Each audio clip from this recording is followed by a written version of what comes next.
Hello viewers, I am Deepti. Now I am going to discuss part 2 of Karnataka ICSE School Association Preparatory Examination for History ICSE Class 10 for the year 2022-23.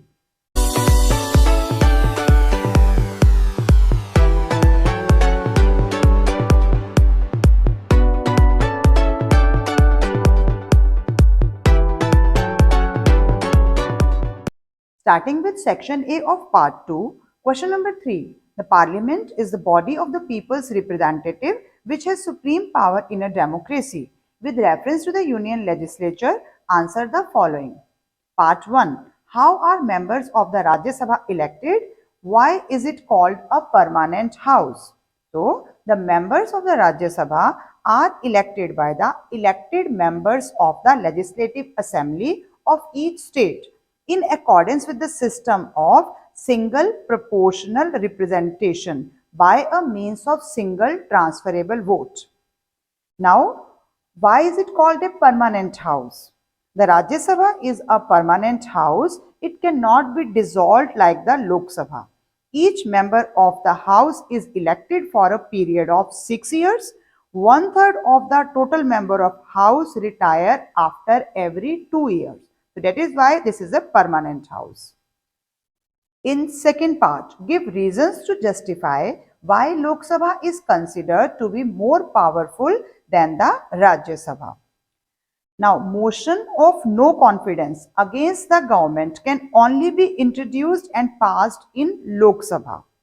Money bill can also be introduced only in Lok Sabha, and Rajya Sabha it can be deliberated on for up to only 14 days. In case of a deadlock between the two houses over an ordinary bill, the will of the Lok Sabha normally prevails as its strength is more than double that of the Rajya Sabha. Now in third part, explain any two legislative and any two financial powers of the parliament. So first, legislative powers. No law can become a law unless agreed to by both the houses. The parliament can make laws on. This is the introduction. First point, matters in the union list. The parliament has exclusive powers to make laws on all the 97 subjects mentioned in the union list. For example, important subjects like defense, foreign policy, etc. Second point, matters in the concurrent list. Along with the state legislative assemblies, the parliament can make laws on the 47 subjects listed in the concurrent list. Third, residuary powers. The parliament possesses residuary powers, that is, all those matters which are not mentioned in any of the three lists. And the other powers are matters in the state list, ordinances, powers during emergency. You need to explain any three. Second is financial power. In financial matters, the Rajya Sabha has only an advisory role. The first point is budget. The budget. Parliament passes the union budget and present in two parts, the railway budget and the general budget, containing the estimates of receipts and expenditure of the government for a financial year. Second point is supplementary grants, vote on account, but I am giving the explanation of salaries option. The salaries and allowances of MPs and ministers are determined by Parliament. Any 2 points you can explain in these all the points given. Permission for taxes also. Now coming to question number 4. The President and the Vice President are part of the Union Executive. In this context, answer the following question. State any 3 qualifications required for a candidate to be elected as the Vice President of India. So, for the contestant to be a Vice President of India, he should be a citizen of India. He should be completed the age of 35 years. He should be qualified for election as a member of the Council of States. He should not hold any office of profit under the Government of India or Government of any state. In second part, Give reasons for adopting indirect method of election for presidential election. Part 1. If the president was to be elected directly by the people, he could become a rival center of power to the Council of Ministers. This would be against parliamentary system with ministerial responsibility. Second, an indirect election protects the president to become the nominee of the ruling party at the center. Third point, the president is elected by an electoral college. In India, the electoral college consists of the elected members of the two houses of parliament and the legislative assemblies of the states. Such an electoral college would make the president the elected representative of the whole nation. In third part, describe any four executive powers of the president. Executive powers of the president include, there are so many points, you need to give any 4 points. It means you need to give the explanation of any 4 points. First is head of the union administration. All executive orders are issued in the name of the president. All the union officials are his subordinates.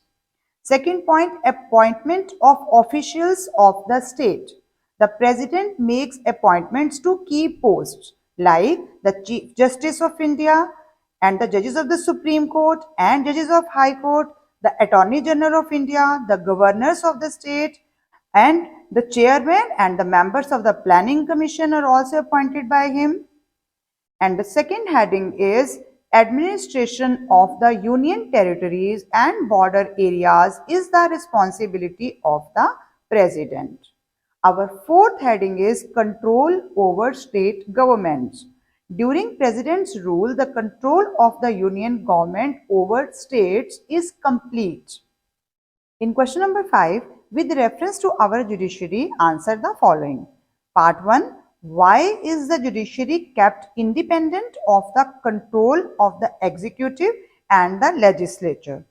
An independent and supreme judiciary is an essential requirement of a federal governance. In a federal setup, there is constitutional division of power between the executive, legislature and judiciary. And an independent and impartial judiciary is an essential requisite, means requirement, for ensuring human rights and protecting democracy. Independence of judiciary is ensured by the following devices. First point is appointment of judges. Every judge of the Supreme Court is appointed by the President after consultation with the Cabinet as well as the judges of the Supreme Court and High Court. There are so many points, but we need to explain any 3 points completely. Second point is removal of judges. A judge can be removed by the President only for the proved misbehavior and incapacity. This charge needs to be proved should be written in inverted commas, only by a joint address by both houses of the parliament and supported by a 2/3 majority of members present and voting. Third point is security of tenure. A judge can remain in office till he has attained the age of 65 years. He can be removed by the president on the ground of, we have just discussed, proved misbehavior or incapacity. Further points are security of salaries and service condition. Next is freedom to announce decisions and decrees. The judges are free to announce their decisions and decrees in the court chambers without any danger to their person, property or fame. Their decisions cannot be criticized. Next point is punishment for the contempt of court, full control over its procedure of work and establishment, no discussion in the legislature on the conduct of judges, and prohibition of practice after retirement. You can explain any 3 points from the given points. Now, second point is, how are the judges of the Supreme Court appointed? Explain the composition of the Supreme Court. Judges of the Supreme Court are appointed by the President of India in consultation with the judges of the Supreme Court and High Court. besides the Council of Ministers. In case of appointment of a judge other than the Chief Justice of India shall be consulted. The Supreme Court of India consists of a Chief Justice and not more than 33 judges.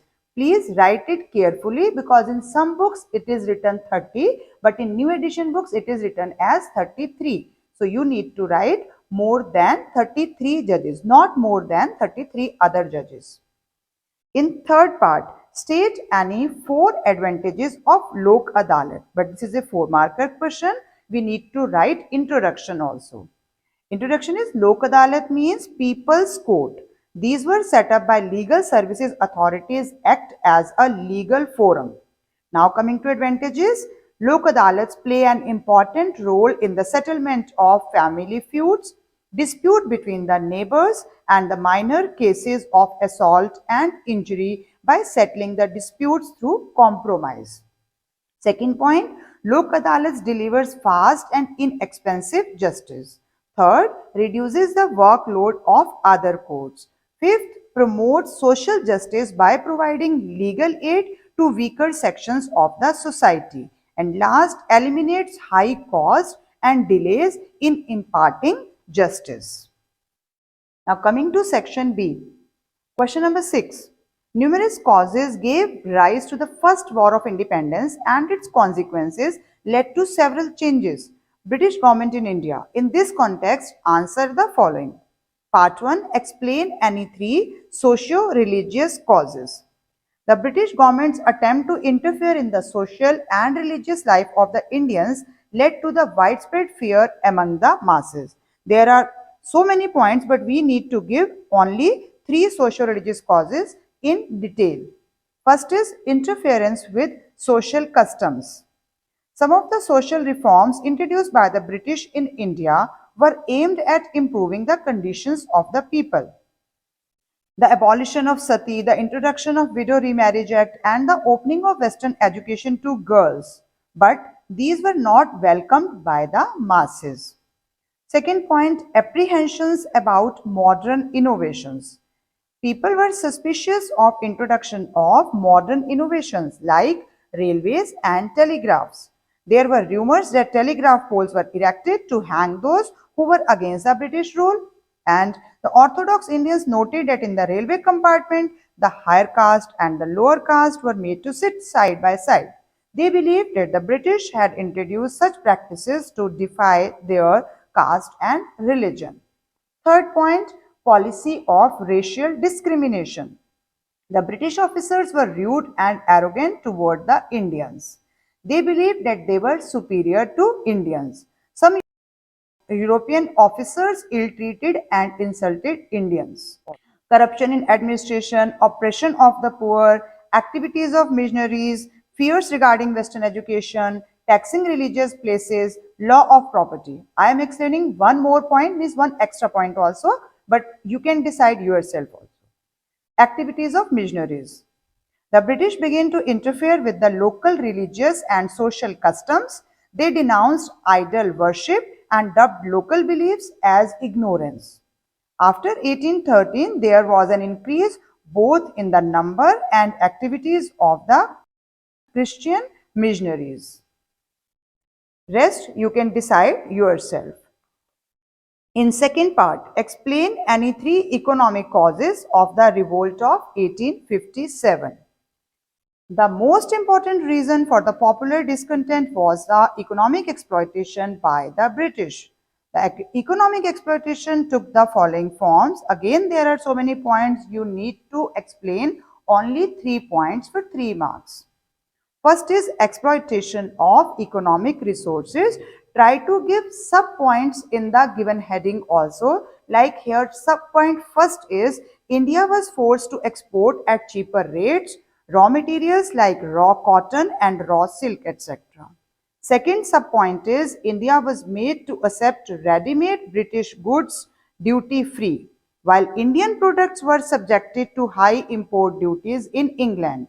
And third sub-point is the Indian handmade goods were unable to compete with the cheaper machine-made British products. And the last fourth point is export of raw materials and food grains deprived India of her agricultural surplus and raised the prices of raw materials. Second heading is drain of wealth. First subpoint is after the conquest of Bengal, the British stopped getting gold into India. They began to purchase raw material for their industries in England from the surplus revenues. Second point, began the process of plundering India's raw materials, resources and wealth by Britain. The transfer of wealth from India to England, for which India got no proportionate economic return, is called drain of wealth. This line you need to learn as a definition also. Third, the drain included the salaries, incomes and savings of Englishmen and unnecessary expenditure on the army, etc. Third heading is decay of cottage industries and handicrafts. Fourth is economic decline of peasantry. Fifth is growing unemployment. Sixth is inhuman treatment of indigo cultivators. Seventh is poverty and famines. Eighth is decline of landed aristocracy. I am explaining one more point, which is growing unemployment. First sub-point is the coming of the British led to the decline of traditional rulers and gradually their patronage came to an end. Second point is when the native states were annexed to the British Dominion, thousands of soldiers and officials in administrative, military and judicial posts became unemployed. You can explain any three headings and give sub-points also. Last third point from question number 6 is state any 4 changes in the administration of the British government as a consequence of war. First is end of the company's rule. It transferred the power to govern India from East India Company to the British Crown, while the authority over India was earlier in the hands of the directors of the company and the board of control. Now the power was to be exercised by the Secretary of State for India, aided by a council. Second point, the Secretary of State was a member of the British Cabinet and was responsible to the Parliament. Next, the Secretary of State was to be assisted by a 15-member India Council. Secretary of State salary allowances were to be paid out of revenue of India. Appointment to the civil service were to be made by open competition under rules made by the Secretary of State.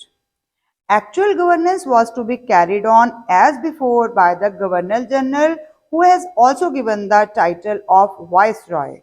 In the case of this, Lord Canning was the first Viceroy of India. In question number 7, the second half of the 19th century witnessed the growth of strong feelings of nationalism. With reference to the statement, answer the following. Part 1. State any 3 ways in which the press played an important role in developing nationalism amongst Indians. The role of press.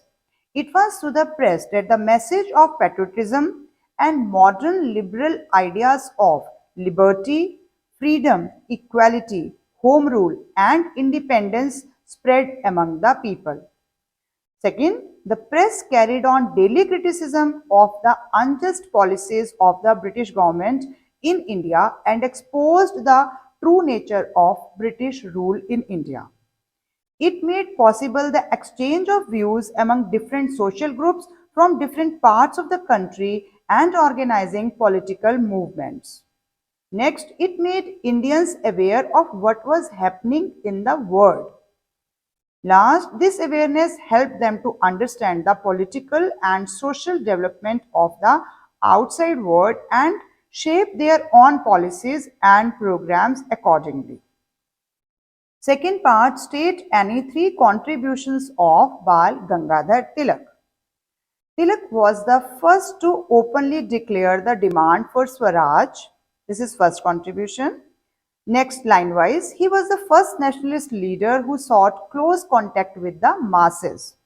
He organized many akhadas and lathi clubs where physical training was imparted.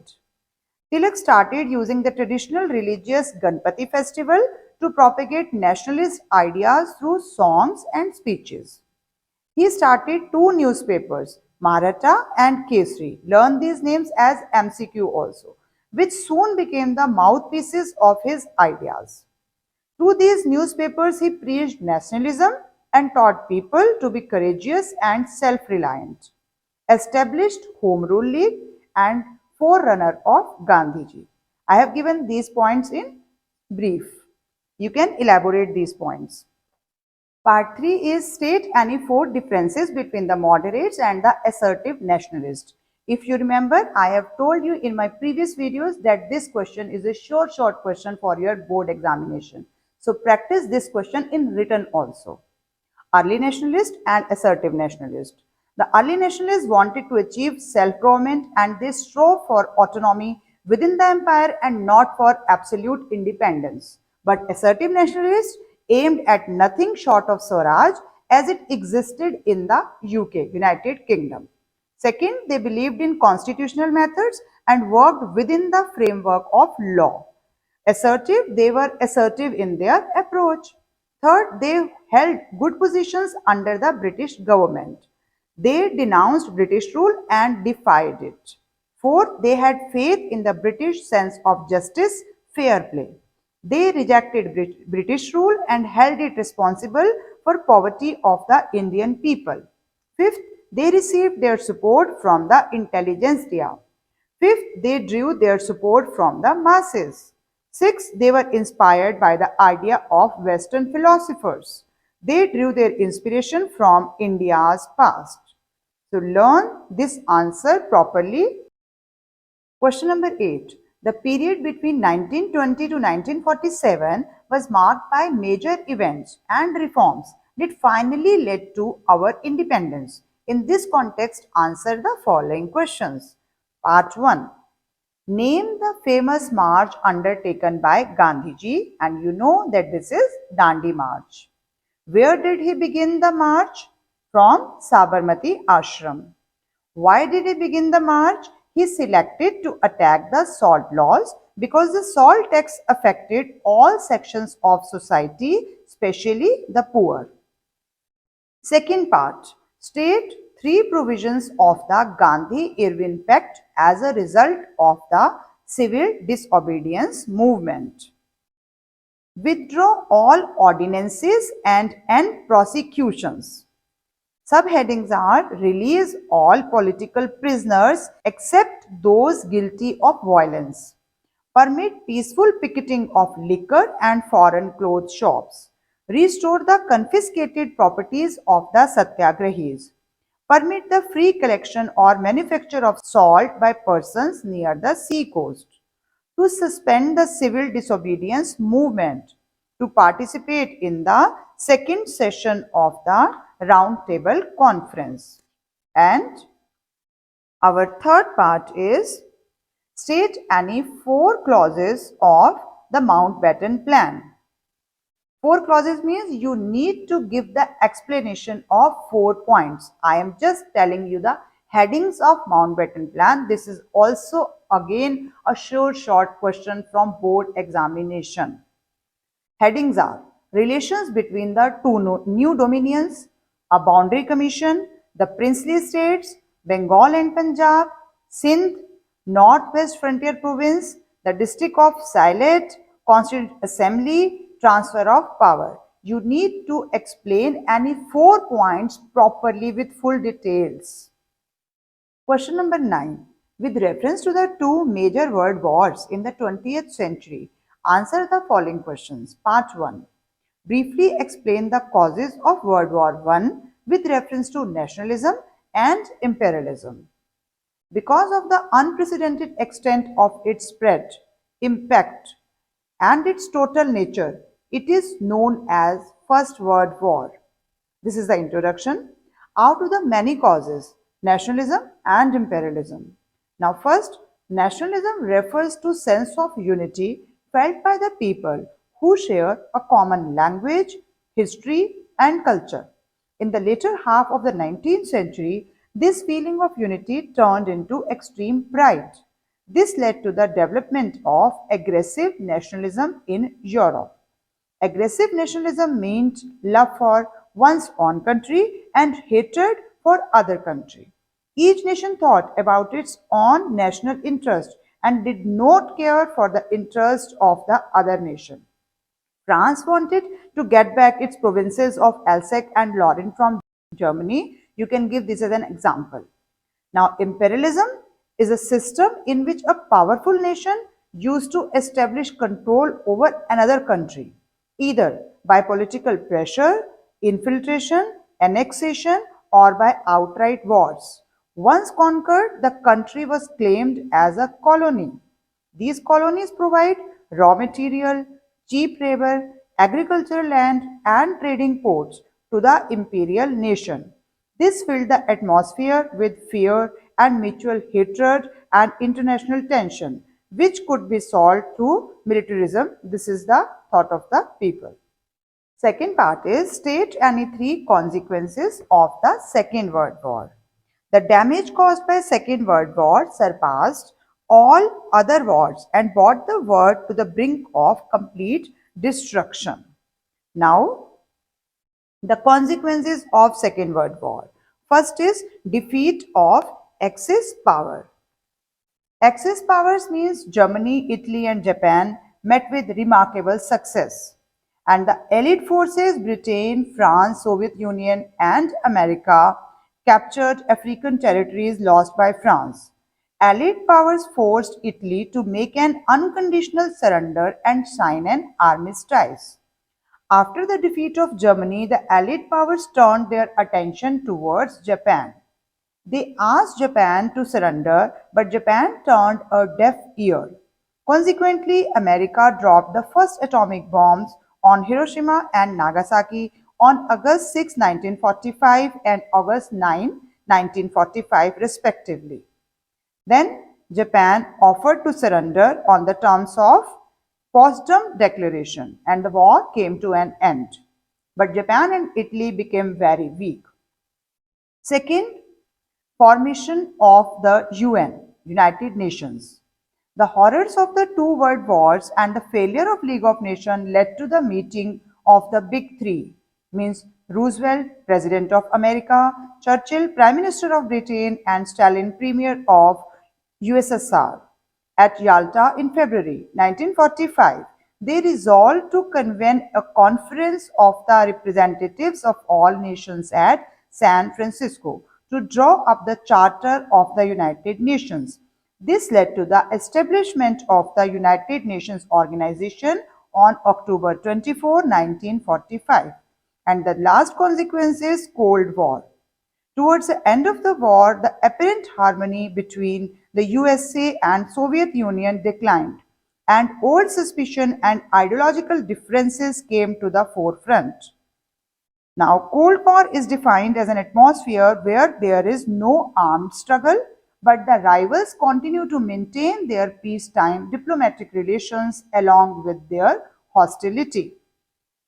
Now, this led to the division of world into two power blocks.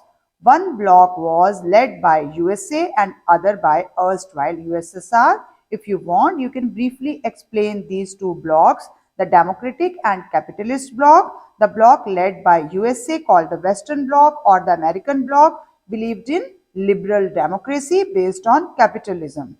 And this bloc comprised Britain, France, Belgium, Italy, Canada, Austria, etc. And the communist bloc, the bloc led by USSR called the Eastern Bloc or the Soviet bloc, believed in communism based on Marxist theory. So these are the consequences of Second World War. Now third part is name the international organization set up after World War I, and this is League of Nations. Mention any three objectives of it. All the states of the world were prohibited from entering into any secret alliance. Second, the member states were not supposed to maintain huge armies, warships, and destructive weapons. Third, all states were to respect each other's independence. Fourth, all states were to refer their mutual disputes, if any, to the League of Nations for a peaceful settlement. Now, question number 10. The necessity to maintain international peace led to the establishment of the United Nations Organization. With reference to the statement, answer the following. Part 1. Identify the organization associated with the above emblem. And we know that this is the emblem of UNICEF, United Nations Children Fund, or United Nations International Children's Emergency Fund. Now state any two functions of the organization. UNICEF works for the protection of children in respect of their survival, health, and well-being. It provides funds for training personnel, including health and sanitation workers, teachers, and nutritionists. It provides technical supplies, equipment, and other aids ranging from paper for textbook to equipment and medicines to health to make efforts to prevent diseases like malaria, eye diseases, skin diseases, etc.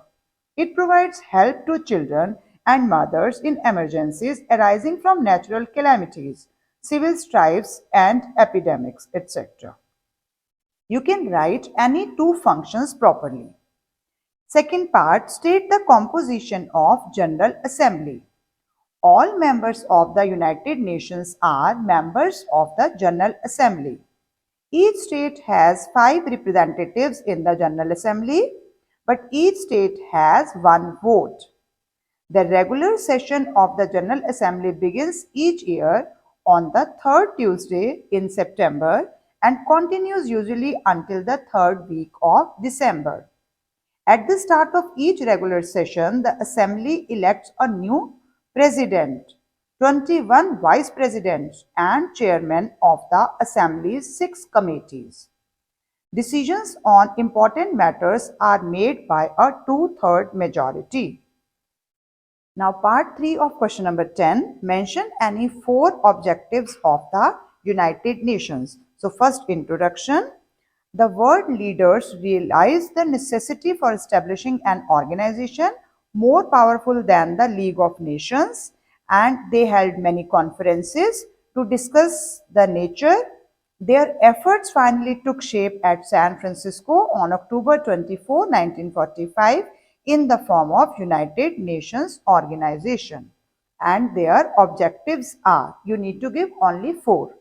To maintain international peace and security, to develop friendly relations among nations based on respect for the principle of equal rights and self-determination of people, encouraging respect for human rights and fundamental freedom, to achieve international cooperation in solving international economic, social, cultural, or humanitarian problems.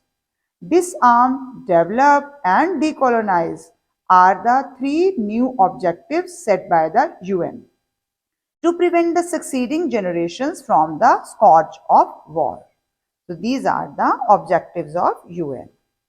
With this, I conclude my history video.